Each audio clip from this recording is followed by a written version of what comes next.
हामीले पार्ट 1 मा 3.1 र 3.2 हेरेको थियौँ भने आज 3.3 को पालो छ। पहिला क्वेशन पढौँ। Considering a market index based on three securities and their associated price on the 3 dates. तीनटा डेटमा दिएको रहेछ। स्टक ए बी सी दिएको छ। त्यसगरी डेट 1 मा 200, 270, 400 मार्केट प्राइस दिएको। डेट 2 मा 230, 300, 350 र डेट 3 मा 300, 310 र 209 भनेर हामीलाई यो टेबलमा एउटा डेटा दिएको छ। अब यसमा हेर्ने किन नम्बर अफ शेयर दिएन भन्दाखेरि नम्बर अफ शेयरमा चाहिएन, किनभने यो भनेको ओन्ली प्राइससँग रिलेटेड भएर हामीले गर्ने हिसाब हो। If the index value is 100 on day 1, हामीले डे 1 को निकाल्नु पर्यो। डे 1 के रहेछ इन्डेक्स भनेको 100 रहेछ भने बिर्सको।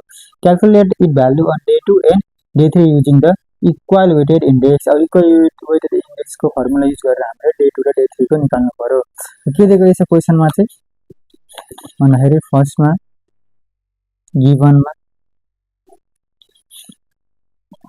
यो भनेको छ index value is 100 on day 1 भनेको इन्डेक्स भ्यालु कति छ अरे 100 छ। कुनमा डेट 1 मा भनेको यो EWI 0 भनेको कति रहेछ 100 रहेछ। यो हामीले निकाल्नु परेन। अब यसले के भन्यो भन्दाखेरि calculate the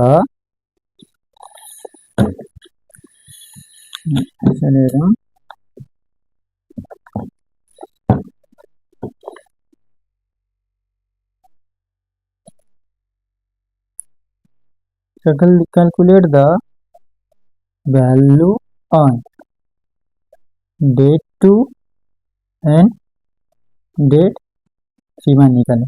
अब हामीलाई EW निकाल्ने फर्मुला थाहा छ भनेको डेट 1 मा भनेको चाहिँ 0 लेख्छु हैन। डेट 1 मा चाहिँ हो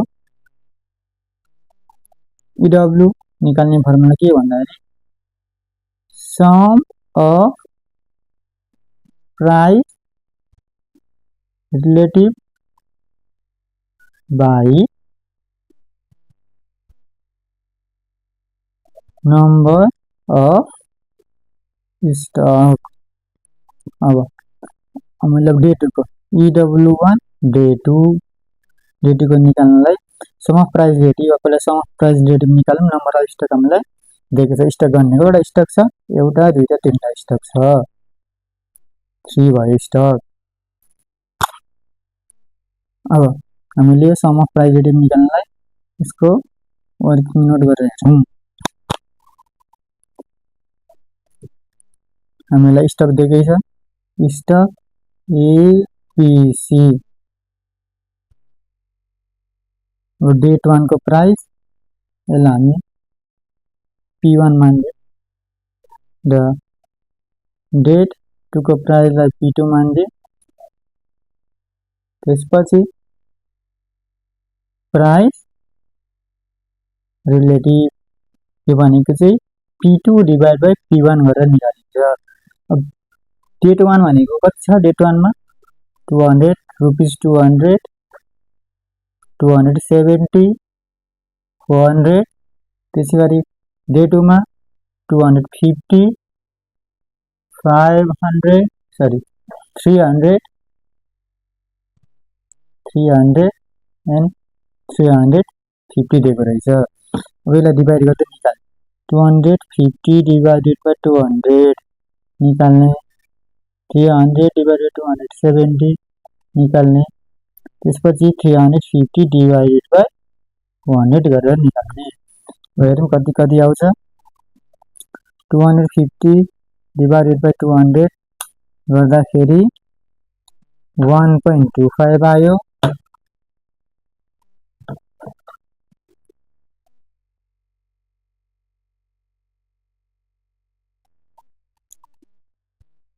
$2.15 230 हो। And 300 divided by 270 300 divided by 270 गर्दाखेरि 1.11 आयो र 350 डिवाइडेड बाई 400 गर्दाखेरि 0.875। अब यसको सम निकाल्ने, प्राइस रिलेटिभ भनेको अब जोड कति आउँछ, जोड्दाखेरि कति आउँछ भन्दाखेरि 3.1361 आउँछ। 3.136 डिभाइड गर्दा कति हुन्छ 3.136 डिभाइडेड बाई 3 भनेको यसको भनेको चाहिँ इन्टु यहाँ हेरेर के छ भन्दाखेरि प्रिभियस इन्डेक्स हाम्रो कति थियो अगाडि वर्षको भन्दाखेरि 100 भनेपछि हाम्रो कति आयो इन्टु 100 गर्दा 104.53 आउँदो रहेछ।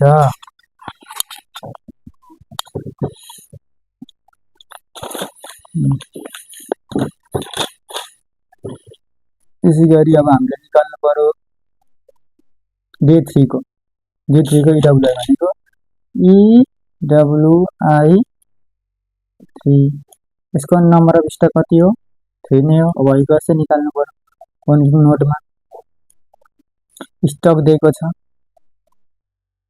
स्टक भनेर ए बी सी दिएको छ स्टक हो। त्यसपछि हामीले स्टक दियो, अब हामीले डे 2 को प्राइस राख्नु पर्यो। डे 2 को प्राइसलाई P2 भनेर राख्छौँ भनेको 200 30 300 र 350 दिएको छ।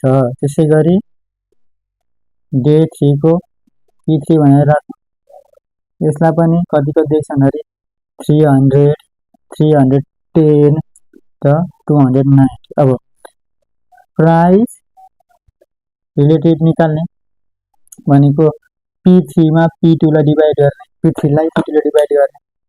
अब 300 डिवाइड बाइ 230 1.3043। त्यसै गरी अर्को डिवाइड गर्दाखेरि 1.0333 आउँछ। त्यसै गरी अर्को डिवाइड गर्दाखेरि 0.8286 आउँछ। यसको सम गर्ने, सम गर्दाखेरि कति आयो भन्दाखेरि प्राइस रिलेटिभ इक्वल्स टु 3.1662 आउँछ। 3.1662 आयो। डिवाइड गरेर 3.1662 डिवाइडेड बाई 3 गर्दाखेरि हाम्रो कति आयो भन्दाखेरि इन्टु प्रिभियस, यहाँ पनि प्रिभियस भनेको हाम्रो अगाडिको इयरमा कति आएको छ यो हेर्नु कति आएको छ 104.53 104.53। अब निकालो यो इन्टु 104.53 गर्दाखेरि कति आयो भन्दाखेरि हाम्रो 110.32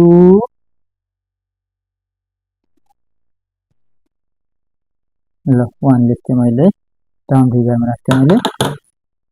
ल त्यसपछि बी नम्बरमा के भनेको क्वेसनले, बी नम्बरमा मैले के निकाल भनेको छ भन्दाखेरि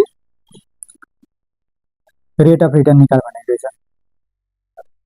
rate of return on the index from date 1 to day 2 भनेको रहेछ। अब फर्मुला के हो डे 1 to day 2 भनेपछि EWI2 minus EWI1 by EWI1 into 100%। हाम्रो यो कति आएको थियो 100 EWI1 हाम्रो कति आएको थियो 104.53 104.53 माइनस यो भनेको जहिले 100 हुन्छ, यो भनेको 100% नै भनिदिएको छ। 100% गर्दाखेरि कति आयो 4.53% आउँदो रहेछ। त्यसै गरी सीले पनि भनौँ त्यही रेट अफ रिटर्न निकाल भनौँ, तर कुन निकाल भनौँ rate of return on the index from day 2 to day 3 भनौँ। यसको नि यसमा चाहिँ के हुन्छ, EWI3 minus EWI2 by EWI2 into 100% गर्ने। अब EWI1 भनेको चाहिँ EWI3 भनेको चाहिँ हामीले अघि निकाल्यौँ 110.321 माइनस यो भनेको त 104 पनि हामीले लेखेको छौँ बाई 104.53 इन्टु 100% गर्दाखेरि कति पर्सेन्ट आउँछ भन्दा 110.321 माइनस 104.53 divided by 104.53 into 100 गर्दाखेरि 5.54% आयो।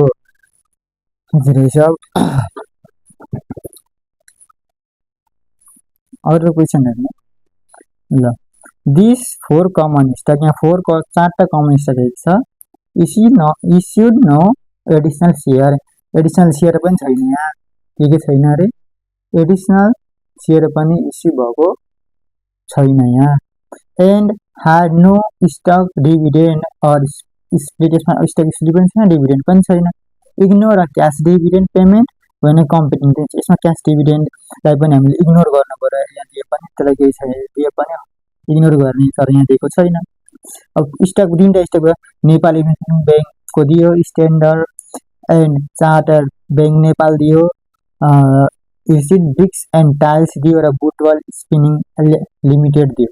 Total share of outstanding on both date, दुईटै डेटको प्राइस, दुईटै डेटको सेयर चाहिँ एउटै 60,000, 50,000, 1 लाख अनि 50,000 रहेछ। अनि base price market value, base सेयरमा चाहिँ के रहेछ 100, 110 रहेछ, फेरि 100 रहेछ। अनि मोर रिसेन्ट अहिले भने करेन्ट ट्रेड अफ मार्केटमा चाहिँ 1600, 400340 भनेर आएको रहेछ।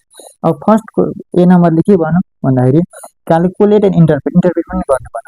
The value of index on July 16, 2016, assume that the new 4 stock index is, अब भ्यालु वेटेड पनि निकाल्नु पर्यो, प्राइस वेटेड पनि निकाल्ने, त्यसै गरी इक्वल वेटेड पनि, तिनटैलाई निकाल्नु पर्यो। अब हामीले यसको चाहिँ हामीले पिडब्ल्युआई पनि निकाल्नु पर्यो, भिडब्ल्युआई पनि निकाल्नु पर्यो र इडब्ल्युआई पनि निकाल्नु पर्यो।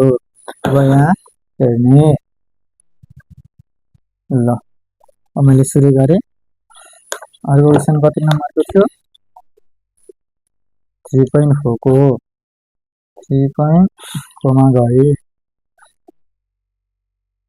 3.4 मा पहिला एले के भन, क्यालकुलेट पनि गर भन। अर्को calculate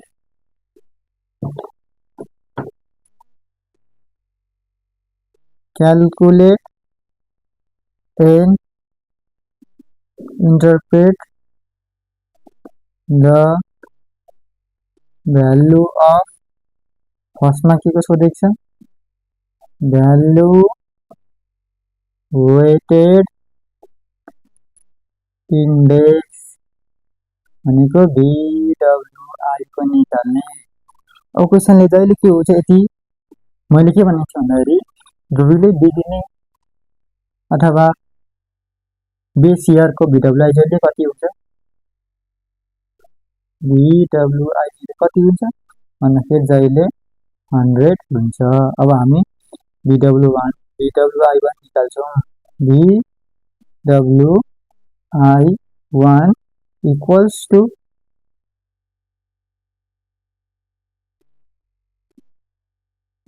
total of current market value by total of base market value into base index, base year index, base year index. अब मैले अब यहाँ गर्ने, मैले वर्किङ नोटमा गएँ, यसको सरी वर्किङ नोट गरेँ। पहिला करेन्ट मार्केट भ्यालु निकाल्ने। करेन्ट मार्केट भ्यालु निकाल्ने के गर्नु पर्यो भन्दाखेरि पहिला मैले के भन्छ भन्दाखेरि sum number of share into price. अब सेयर त्यहाँ धेरै दिएको छ, अब हाल्दै जाने। 60,000 इन्टु 30, सरी यो plus 50,000 into 4,000 plus 1,00,000 into 3 plus 50,000 into 40। Total कति आयो भन्दाखेरि यसको 2983,12345 बाट 0 आयो। त्यसै गरी अब बेस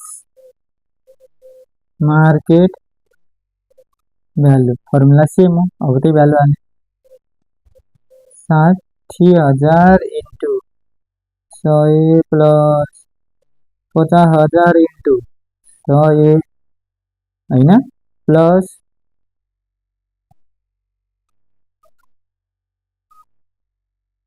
50,000 इन्टु 100 प्लस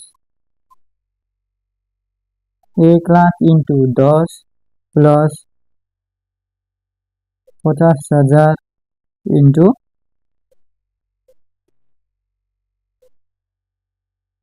100। यसको टोटल कति आयो भन्दाखेरि